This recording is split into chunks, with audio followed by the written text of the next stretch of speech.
आप देख रहे हैं the daily show with Munir Memon. अस्सलाम वालेकुम, आप देख रहे हैं प्रज्ञा मुनीर मेमन के साथ। पाकिस्तान की मीशत को लेकर काफ़ी ज़्यादा मिले जुले रुझानात सामने आ रहे हैं। कुछ दिनों पहले जो स्टॉक मार्केट का मुस्बत रुझान था, उसको देख के ये जाहिर किया जा रहा था कि पाकिस्तान की माशी सूरत हाल काफ़ी बेहतर हो चुकी है। हर रोज़ कोई अच्छी खबर आती है और उसका रिफ्लेक्शन हमें स्टॉक मार्केट के इंडेक्सेस में भी दिखाई देता है। लेकिन गुज़श्ता चंद दिनों से जैसे ही IMF प्रोग्राम के हवाले से कुछ इतलात आई और पाकिस्तान के मौजूदा सियासी मंजरनामे में जहाँ कुछ तब्दीलियों की पेशखेमा सामने आया, वहीं पर स्टॉक मार्केट की परफॉर्मेंस भी अब काफ़ी ज़्यादा ख़राब नज़र आती है। गुज़श्ता चंद दिनों में ही स्टॉक मार्केट से तकरीबन 2500 पॉइंट्स माइनस हो चुके हैं और कल रिकॉर्ड मंदी देखी गई स्टॉक मार्केट में। आखिर इस मंदी के पीछे की वजूहात क्या है? जो स्टॉक मार्केट के इन्वेस्टर्स हैं, क्या उनको इस सूरत हाल से पैनिक होने की ज़रूरत है? और ये जो मौजूदा माशी सूरत हाल है, क्या ये जल्द काबू आ सकेगी या नहीं, या ये ऐसे ही चलती रहेगी? इस हाल से गुफ्तगू करेंगे। हमारे साथ ज्वाइन करें सीनियर तज्ज़ियाकार जनाब अली मोहम्मद उस्मानी साहब। अली साहब अस्सलाम वालेकुम। अली साहब, ये हम देख रहे थे कि एक बहुत पॉजिटिविटी थी स्टॉक मार्केट को लेके, एकदम इतनी पॉजिटिविटी हुई कि वो किसी ने एंटिसिपेट नहीं की थी।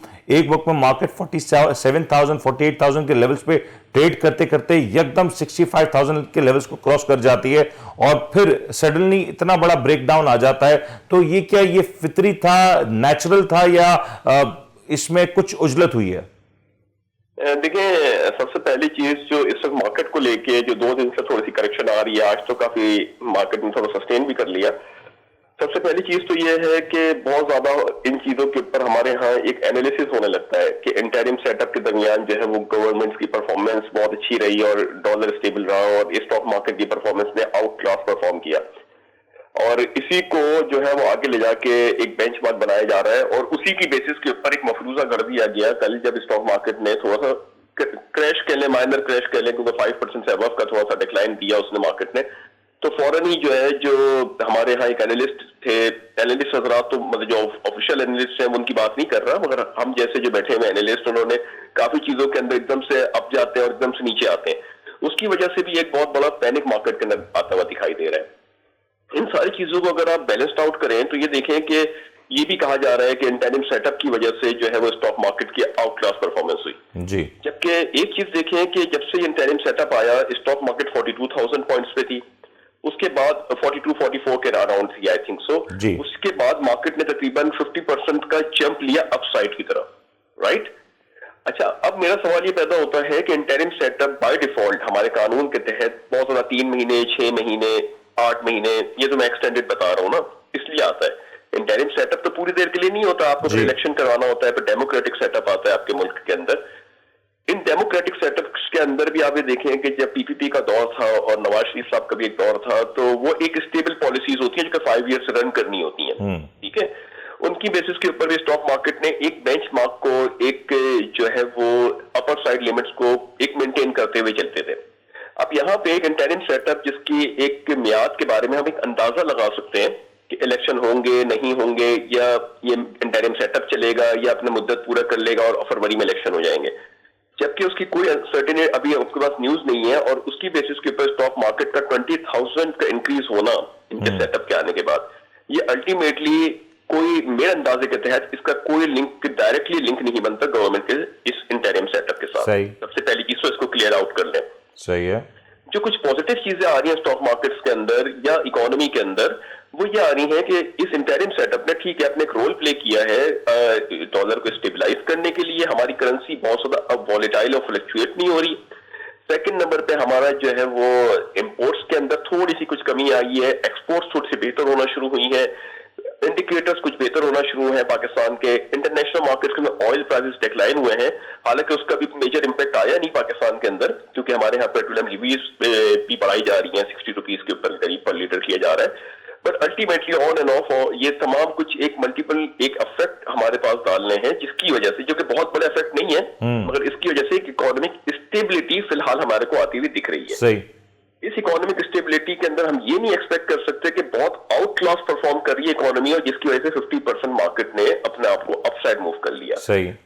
अब क्या वजूहात हैं इनके पीछे? लेकिन अली ये जरा इस हवाले से भी रोशनी डालिएगा कि एक बड़ा तबका इस बात के हक में नजर आता है कि जो मौजूदा इंटरिम सेटअप है, अगर इसको तूल दी जाए या इसको मजीद एक्सटेंड किया जाता है तो मुल्क की माशी सूरत हाल के लिए, स्टॉक मार्केट के लिए ये कोई बेहतर कदम हो सकता है। आपके ख्याल में अगर इंटरिम सेटअप ही कंटिन्यू रहता है तो क्या ये मुल्क की मईशत के लिए बेहतर होगा, या फिर ये भी ऐड कर दें कि जो वो इदारे जहां से पाकिस्तान को या तो फंडिंग्स आती हैं या पाकिस्तान उनके साथ अपने एक्सचेंजेस के मामला सेटल कर रहा होता है, क्या उनके साथ जो डीलिंग्स हैं उनके ऊपर भी ये सारा कुछ असरअंदाज होगा? देखिए, इंटरिम सेटअप इंटरिम होता है, उसको एक्सटेंड करना ये तो फिर कानून नाफिज करने वाले इदारे हैं, जो भी अदलिया है वो डिसाइड करते हैं। इंटरिम सेटअप का बाय डिफॉल्ट एक पीरियड होता है जिसमें एंड होना है। हम ये कहें कि इंटरिम सेटअप के दरमियान जो है वो ये इलेक्टेड सेटअप नहीं है, यानी वाया इलेक्शन नहीं आया है, ये इसमें एक बीच का गैप होता है, उसको फुलफिल करने के लिए आता है। अगर इसकी परफॉर्मेंस बहुत ज्यादा ही अच्छी है और यही लेके चलते हैं तो फिर डेमोक्रेटिक सेटअप फिर कहां जाएगा? लेकिन अली एक चीज पर और भी ऐड कर सकते हैं ना कि हम देख रहे थे कि स्टॉक मार्केट की परफॉर्मेंस अच्छी जा रही थी, लेकिन जब ये क्लियर हो गया हालिया दिनों में कि इलेक्शन कमीशन ने ये फैसला कर लिया कि 8 फरवरी को इलेक्शन होने, हमने देखा कि उसी दिन के बाद से स्टॉक मार्केट में प्रॉफिट टेकिंग भी हो रही है, लोग मार्केट में अपने प्रॉफिट्स भी कलेक्ट कर रहे हैं और हमें वॉल्यूम्स भी कम होने लगे। तो ये आपको चीजें तो नजर आ रही हैं, तो कहीं ना कहीं तो इसका एक पैरेलल दिखाई दे रहा है। और ये भी हम जानते हैं कि जब पाकिस्तान में इलेक्शंस होते हैं तो इस बार के इलेक्शंस को जो सिनेरियो को देखें तो ये कहना बड़ा मुश्किल होगा कि कोई एक क्लियर मैंडेट के साथ गवर्नमेंट आएगी। अगर एक मखलूत हुकूमत होती है तो फिर वो पॉलिसीज, वो ट्रांजिशन, वो भी एक बड़ा मुश्किल मरहला होगा। देखिए, इसके लिए सबसे पहले टाइमलाइन पे देखें। ये फैसला लाहौर हाई कोर्ट का जो था उसको ओवर रूल किया गया था, बल्कि आपकी अदालत लाइव भी सेशन हुआ था अभी कुछ दिनों पहले, ठीक है, जिसके अंदर ये बात का हतमी फैसला हमारे आला अदलिया की जानिब से किया गया था। If I am not wrong, अगर मुझसे गलती हो जाए तो माजरत, कि आला अदलिया ने इस बात का लाइव सेशन के अंदर कुछ दिनों पहले फैसला किया था कि इलेक्शन हर सूरत में 8 तारीख को होंगे, ठीक है। अब जब ये चीजें पहले क्लियर हो गई हैं तो इतने दिन के बाद करेक्शन आना, सबसे पहली चीज तो ये है।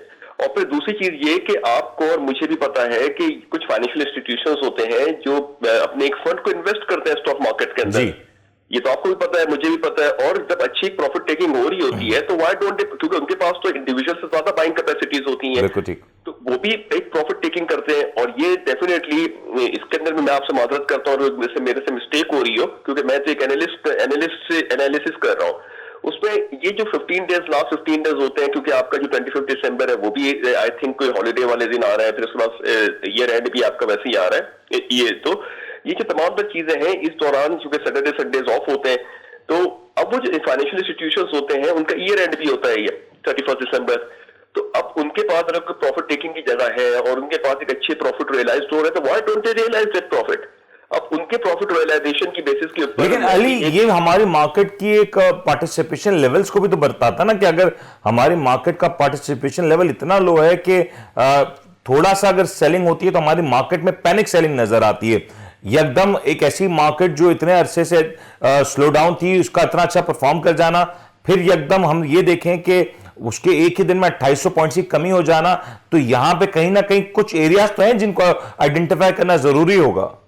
सर, इसके लिए मैं आपसे रिक्वेस्ट करूंगा कि फेसबुक पे जाइए, बहुत सारे एनालिस्ट और ग्रुप्स बैठे हुए, उनको भी लाकर जरा उनसे भी ओपिनियन लिया कीजिए, ठीक है, कि वो किस बेसिस के ऊपर, डेफिनेटली उनके पास भी जवाब होंगे, वो तो लोगों को प्रॉपर गाइड्स कर रहे होते हैं। मैं तो अपने एनालिसिस शेयर कर रहा हूँ, क्या पता वो मैं उनके एनालिसिस के अगेंस्ट जा रहा हूँ कोई चीज, तो आप उनसे भी लिया कीजिए कि वहां पे स्टॉक मार्केट के जो पेजेस होते हैं उसके ऊपर भी लोग बहुत अच्छे अच्छे रिव्यूज और एनालिसिस दे रहे होते हैं। अब आप किसी से पूछेंगे तो शायद किसी के पास जवाब नहीं मौजूद होगा। तो ये चीज होती है कि हमारी मार्केट के अंदर फंडामेंटली इस वक्त कोई बहुत अच्छे स्ट्रॉन्ग सिनेरियोस नहीं है। तो अब जो हमारी पार्टिसिपेशन होती है मार्केट की वो हर्डिंग होती है। मैंने तो उसके ऊपर एक रिसर्च पेपर पे भी काम किया था बिहेवियरल एनालिसिस के ऊपर। तो एक हमारी मार्केट हर्ड बिहेवियर यानी रेवल की तरह चल रही होती है, जहां पे आपको चलती हुई चीजें दिख रही होती हैं तो वहां पे हम मूव कर जाते हैं, और जैसी एक थोड़ी सी सेलिंग आती है कोई इंस्टीट्यूशंस की या किसी भी उसकी जो प्रॉफिट टेकिंग कर रहे होते हैं, डेफिनेटली उनको भी अपनी प्रॉफिट रियलाइज करना है, वहां पे हम एक मेजॉरिटी बेसिस के ऊपर उसको एक पैनिक ले लेते हैं। देखिए, प्रेशर कल आया था मार्केट के अंदर, आज भी आया, आज फिर अल्टीमेटली एंड में सेटल डाउन होकर 300 पॉइंट सिर्फ मार्केट का प्रेशर रह गया। अब अगर कोई इतना बड़ा प्रेशर आना होता और कल भी एक सेलिंग थी, आज भी सेलिंग थी, तो कंटिन्यूस डिक्लाइन क्यों नहीं हुआ? आप दूसरे साइड ऑफ द कॉइन क्यों नहीं देख रहे कि कंटिन्यूस मार्केट अपसाइड भी तो गई है ना 7-8 दिन 10 दिन। जी। तो 7-8 दिन 10 दिन के अंदर कंटिन्यूस अपसाइड गई है, 700, 600, 1000, 1500 पॉइंट्स, इस तरीके से उसने मूव किया है। अब नीचे तो आइए, अगर नीचे वो एक साथ इतने मेजॉरिटी 2300 पॉइंट के करीब नीचे आ गई है, 2400 पॉइंट का उसने करके ये अपने डे एंड पे करेक्शन ले लिया, अगले दिन तो 300 पॉइंट पे रही है ना सर। अच्छा अली, एक फैक्टर और बता दें, ये जो बदला फाइनेंसिंग जिसको मार्केट की जबान में एमटीएस कहा जाता है, इसके नंबर्स बहुत ज्यादा हाई नजर आ रहे हैं, इनफैक्ट बहुत ज्यादा हैं। इज इट अलार्मिंग सिचुएशन के इसको देख के प्रेडिक्ट किया जा सकता है कि मार्केट में शायद ये सेलिंग प्रेशर कुछ अरसे मजीद बरकरार रह सकता है? देखिए, ये सबसे एक खतरनाक सिचुएशन होती है कि जिसकी वजह से हमारी स्टॉक मार्केट का हुस्न यही है, पाकिस्तान की स्टॉक मार्केट की बात कर रहा हूं, कि ये बड़ी कैलकुलेटेड और डाइवर्सिफाइड भी है, कैलकुलेटेड भी है और रेगुलेटेड भी मार्केट है। हमारे जो इदारे हैं, खासतौर से पाकिस्तान स्टॉक एक्सचेंज कह लें या security exchange commission of Pakistan कह लें, सीडीसी और एनसीसीपीएल कह लें, ये बहुत अच्छी तरीके से मॉनिटरिंग करते हुए हमारी स्टॉक मार्केट को लेकर चल रहे होते हैं। इसमें तो कोई दो राय नहीं है। आप बाहर की मार्केट्स को जाकर देखें जब वो क्रैशेस होती हैं तो। अब दूसरी चीज ये है कि यहाँ पे डेफिनेटली बदला फाइनेंसिंग हो गया या मार्जिन फाइनेंसिंग हो गया, जो कि आज से 2007-8 के बहुत बड़ा क्राइसिस का रीजन बनी थी पाकिस्तान स्टॉक मार्केट का। उसके बाद रेगुलेशन बहुत सख्त हुई थी। ठीक है, ये अलार्मिंग सिचुएशन होती है। अगर आप देखें कि कमोडिटी मार्केट वो तो 100% आर्बिट्रेशन और बदला पे चल रही होती है, फ्यूचर ट्रेड्स पे चल रही होती है, मगर पाकिस्तान मार्केट बड़ी कैलकुलेटेड तरीके से हमारे रेगुलेटर बड़े अच्छे मैनेज कर रहे होते हैं। इस दौरान अगर यहाँ पे एक लिमिट्स होती हैं, उसको अगर कोई क्रॉस कर जाता है या उसके अंदर कोई मैनिपुलेशन करने लग जाता है, तो यहाँ पे बहुत अच्छा रेगुलेशन हमारे पास मौजूद है, एससीसीपी के पास, पीएसएफ के पास, जो तंबी करते हैं, तो वो उनको जो है वो इस दौरान एक्टिवेट हो जाना चाहिए था। ठीक है, वो जो भी आपके यहाँ पे एक र्यूमर चल रही है कि 40 बिलियन का बदला हो रहा है या 30 बिलियन तो 60 बिलियन के करीब बदला हुआ है, मेरे पास कोई एक्चुअल फिगर्स नहीं है इसकी, मगर ये एक र्यूमर है बहुत बड़ी, जिसमें आपका पैसा नहीं होता मगर आप उसको एक उधार देकर उससे ट्रेड करवा लेते हैं और डे एंड के ऊपर अगर वो लॉस में हो रहा होता है तो बेच देते हैं। तो ये तो आपकी इंटेंशन पे साबित होता है ना कि ठीक है, ये तो स्टॉक मार्केट का एक हुस्न है कि आप मार्जिन ट्रेड्स के ऊपर भी लोगों से काम कराते हैं, क्योंकि हमारे यहाँ वैसे भी पार्टिसिपेशन बहुत कम है लोगों की। इंटरनेशनल मार्केट्स में जाकर देखें कितने, मेरे ख्याल से अगर आप उसको देखें तो गिने चुने नंबर होंगे इतनी बड़ी इकोनॉमी के अंदर जो स्टॉक में ट्रेड करते होंगे, इंडिविजुअल कैपेसिटी में बात कर रहा हूँ। तो उसके लिए स्टॉक ब्रोकरेज हाउस भी एक फैसिलिटीज देते हैं। उस फैसिलिटीज को अगर हम खुद मैनिपुलेट करते हैं अपनी नीयत के खराब होने की वजह से, हम कहते हैं कि नहीं यार ठीक है आप कर ले, देखा जाएगा, और तो वो बगैर कोई रेशनल बिहेवियर के, तो उस पर एक अलार्मिंग सिचुएशन डेफिनेटली क्रिएट हो जाता है। अच्छा अली, एक चीज और भी गाइड कीजिएगा कि जो स्टॉक मार्केट तकरीबन 48,000 से बढ़ के एकदम 65-70,000 तक चली जाए, उसमें डेफिनेटली हम ये तो एक्सपेक्ट करते हैं कि उसमें कोई करेक्शन आएगी, और हम ये भी जानते हैं कि अगर मार्केट में करेक्शंस आती रहे तो एक हेल्दी मार्केट होती है, स्टेबल मार्केट होती है।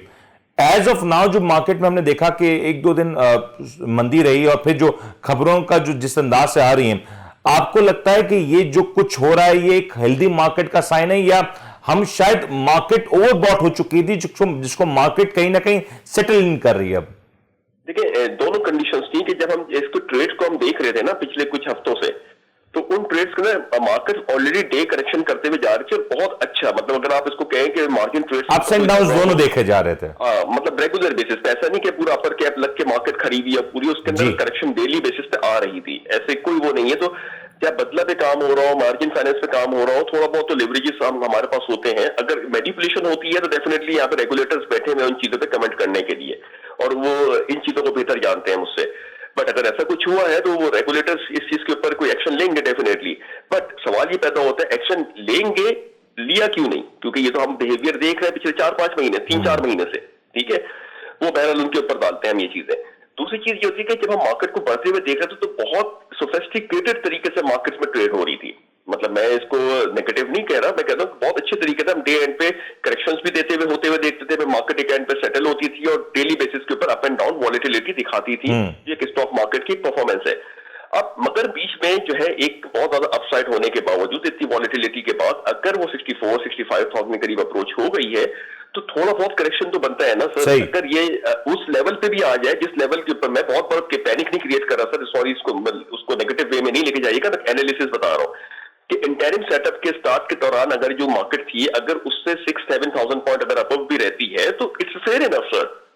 ठीक है, वो कोई बहुत बड़ी वो चीजें नहीं है कि आप उसको पैनिक करें कि भाई 4,000। दैट मीन्स अगर आप कह रहे हैं मार्केट अगर कहीं 48,000 या 50 के आसपास भी है या 50,000 के लेवल्स में भी ट्रेड करा तो वो एक एट द एंड इस इंटरिम गवर्नमेंट के लिए अच्छी क्लोजिंग समझी जाएगी। एग्जैक्टली अब हम क्यों उसको एक आर्टिफिशियल, ठीक है, मार्जिन की वजह से या आर्बिट्रेशन की वजह से एक्स वाई जेड कोई भी फैक्टर हो सकता है इसमें, जिसकी वजह से अगर मार्केट में थोड़ा बहुत अगर ओवरबॉट हो गई है और यहाँ पे जो अगर कोई सेलिंग आती है तो चूंकि हमारा इन्वेस्टर बहुत अवेयर नहीं है, चलती हुई मार्केट्स के अंदर हम एंट्री कर रहे हैं मेजॉरिटी लोग, तो जब उसको अगर एक पैनिक लगता है वो अपने कैश को लिक्विडेट करने के लिए, क्योंकि उसने 2-3 जो फाइनेंशियल डाउनफॉल्स देखे हैं पाकिस्तान के, अगर वो अपनी प्रेशर सेलिंग करता है और यहाँ पर अगर कोई थोड़ी बहुत करेक्शन आती है तो मेरे अंदाजे के तहत ये कोई बहुत ये हेल्दी साइन है। अली एक चीज क्विकली बता दीजिएगा कि हम देखते हैं ईयर एंड पे आमतौर पर बहुत से इदारे हैं इनकी प्रॉफिट टेकिंग भी हो रही होती है, वो चाहते हैं कि उनकी बुक्स पॉजिटिव नजर आए, उनके प्रॉफिट्स रियलाइज हो जाएं और वो उसको रिफ्लेक्ट करना चाहते हैं अपनी बुक्स में भी। आपको लगता है कि ये भी एक वजह हो सकती है क्योंकि ईयर एंड है और हम देख रहे हैं कि दिसंबर का मंथ है तो कुछ ऐसी इंस्टीट्यूशंस हैं उनकी ये एक पॉसिबिलिटी भी हो सकती है? ठीक है, मैं तो 2 बातें आपसे करूंगा कि देखिए, एक ये बात मैं आपसे पहले भी कर चुका हूं अभी अपनी कॉन्वर्सेशन के अंदर कि प्रॉफिट टेकिंग डेफिनेटली ये तो बिहेवियर रहा है कि अगर कोई बैंकिंग सेक्टर हो गया, फाइनेंशियल इंस्टीट्यूशंस हो गए, उनके पास एक्स्ट्रा फंड है, उन्होंने स्टॉक मार्केट में इन्वेस्ट किया हुआ है और वो ईयर एंड अगर उनका आता है 31 दिसंबर तो उससे पहले अगर उनको अच्छे रेट्स मिल रहे हैं तो why don't they capitalize on profit? ठीक है, क्योंकि आगे थोड़ी सी अनसर्टेनिटी भी है इलेक्शन को लेके, तो वो एक बहुत बड़ा, क्योंकि उनके पास एक मेजॉरिटी, आपके पास एक बहुत बड़े लेवल की बाइंग्स होती हैं। जी। तो ये भी एक प्रेशर हो सकता है, ये तो आपको डेटा वहां से मिल जाएगा एनसीसीपीएल के जरिए और दूसरी साइड से आपको मिल जाएगा, तो वहां पे आपको पता चल जाएगा कि इंस्टीट्यूशंस ने अगर बेचा है तो इट इज नॉट नेसेसरीली कि पैनिक सेलिंग है, बल्कि हो सकता है कि उनको स्ट्रेटेजिक सेलिंग्स भी होती हैं और बहुत से लोग अपने प्रॉफिट्स को कवर भी कर रहे होते हैं और अपने प्रॉफिट्स को सिक्योर भी कर रहे होते हैं। एग्जैक्टली और जब किसी को ये तो अगर मार्केट के अंदर आपका इंटरेस्ट रेट लेट्स सपोज के 27-28% के करीब लैंडिंग रेट ऑन एवरेज अगर चल रहा होगा, अगर यहाँ पे स्टॉक मार्केट में किसी कंपनी को 40% का अगर वो मिल रहा है, मार्जिन मिल रहे हैं, तो वो यहाँ पे क्यों ना रियलाइज करे? ये तो बहुत अच्छा सिनेरियो उसके लिए रियलाइज करने का और मिला है मार्केट के अंदर। अली अगला मेरे पास एक और बड़ा इंटरेस्टिंग सवाल इसी से जुड़ा हुआ है। हमने मॉनेटरी पॉलिसी का अनाउंसमेंट देखा था कि इस बार भी मॉनेटरी पॉलिसी में स्टेटस को मेंटेन किया गया था और उसको इसी तर्ज पे मेंटेन भी रखा गया और जवाब जो दिया गया था वो ये था कि जो शायद गैस की शॉर्टेजेस हैं और फर्टिलाइजर सेक्टर है और दीगर सेक्टर्स के ऊपर इसके असरात हैं जिसकी वजह से इन्फ्लेशन के नंबर्स में इजाफा हुआ। डू यू थिंक कि अब जो नेक्स्ट मॉनेटरी पॉलिसी का शायद 2 महीने बाद का इंदिया दिया है जिससे पहले शायद आईएमएफ के पैसे भी हमारे पास आ चुके होंगे 15 जनवरी को या उसके बारे में एटलीस्ट क्लैरिटी आ चुकी होगी, उसमें हम देखेंगे कि मॉनेटरी पॉलिसी के ऊपर भी एक रिफ्लेक्शन आएगा, मॉनेटरी पॉलिसी भी डाउनवर्ड हो सकती है और फिर स्टॉक मार्केट भी उस अंदाज से बिहेव करे क्योंकि आईएमएफ के हवाले से भी सूरत हाल काफी हद तक क्लियर हो चुकी होगी। देखिए, आईएमएफ के हवाले से अगर मैं देखूं, बात करूं तो अभी जो रिसेंटली हमने पेमेंट की है डेट की, जो भी मेरे पास एक रफली से एक तो गया था एक आर्टिकल, उसके अंदर था कि इस दफा हमने कदरे कम इंटरेस्ट बेरिंग पेमेंट्स हुई है। ठीक है जी, तो ये एक अच्छा सिचुएशन है। मतलब मैं ये कह रहा हूं कि इंटरिम गवर्नमेंट हो चाहे डेमोक्रेटिक गवर्नमेंट हो, कोई भी गवर्नमेंट के अंदर अगर कोई रोल प्ले करता है तो क्यूमुलेटिव बेसिस के ऊपर वो गवर्नमेंट ऑफ पाकिस्तान के लिए रोल प्ले कर रहा है, पब्लिक ऑफ पाकिस्तान के लिए रोल प्ले कर रहा है, इररेस्पेक्ट उसका टेन्योर कितना है। तो वो अगर यहाँ पे जो चीज है और इसके अंदर ये बिल्कुल सही चीज है कि अगर हमारी परफॉर्मेंसेस थोड़ी सी बेहतर होती हैं और यहाँ पे नेक्स्ट मॉनेटरी पॉलिसी के अंदर एक्सपेक्टेशन ये दी जा रही है कि शायद 1% से 1.5% भी इंटरेस्ट रेट नीचे लाया जा सकता है, but ultimately it is on वहां पे उस वक्त जो है आपका इलेक्शन पीरियड चल रहा होगा और फिर अनसर्टेनिटी भी और सर्टेन एनवायरमेंट भी बड़े इंपॉर्टेंट रोल प्ले कर रहे होंगे। तो यस बिल्कुल, मैं तो ये इस बात के फेवर के अंदर हूं कि पाकिस्तान की मईशत के अंदर इतना पोटेंशियल है कि एज एन इकोनॉमिस्ट में बात कर रहा हूँ कि नेचुरल रिसोर्सेज और चाहे ह्यूमन रिसोर्सेज आपके पास इतने वास्ट में मौजूद है कि अगर किसी दूसरी मईशत को एज एन इकोनॉमिस्ट बात कर रहा हूँ कि अगर वो 8 से 10 महीने लगते हैं किसी चीज के अंदर या साल लगता है उसकी परफॉर्मेंस को आने में, तो पाकिस्तान के अंदर वो परफॉर्मेंस 3.5 to 5 मंथ्स के अंदर दिख सकती है। बिल्कुल ठीक। तो ये हमारी मईशत का एक हुस्न है, अल्लाह ताला की एक नेमत है पाकिस्तान। हम हर वक्त उसको एक नेगेटिव सेंटीमेंट, नेगेटिव ओमेन के तहत बात करते हैं। इनफैक्ट अगर हम कोशिश करें तो जो नेगेटिविटीज होती हैं उसमें एक बहुत बड़ी पॉजिटिविटी छुपी होती है और ये हमारी स्टॉक मार्केट की अगर बात करें या इकोनॉमी की बात करें तो कहीं ना कहीं हम भी कुछ ओवर जज कर जाते हैं और प्रीएम्प्ट कर जाते हैं सिचुएशन को, शायद जिस वजह से हमें लॉसेस का सामना भी करना पड़ता है। अली साहब, आपका बहुत बहुत शुक्रिया, आपने वक्त दिया और अपनी कीमती आरा से हमें आगाह किया। लेकिन ये बात हतमी है कि पाकिस्तान की मिशत को इस वक्त चैलेंजेस जरूर दरकार हैं, लेकिन ये चैलेंजेस शायद माजी के चैलेंज से ज्यादा बड़े नहीं हैं। काफी हद तक रिकवरी हो चुकी है, काफी हद तक स्टेबिलिटी आ चुकी है, लेकिन जब इलेक्शंस की तरफ सूरत हाल बढ़ेगी, जैसे जैसे इलेक्शंस करीब आएंगे, वहां पे एक वॉलेटिलिटी देखी जा सकती है, क्योंकि जब ट्रांजिशंस हो रही होती हैं, चेंज ऑफ पावर हो रहा होता है, ये सारे मामला हमारे सामने बिल्कुल आते हैं। उम्मीद करते हैं जो हो पाकिस्तान के लिए, पाकिस्तान की मीशत के लिए और पाकिस्तान में रहने वाले लोगों के लिए अच्छा साबित हो। अपना ख्याल रखिएगा, अपने मेजबान उनको इजाजत दीजिए। अल्लाह हाफिज।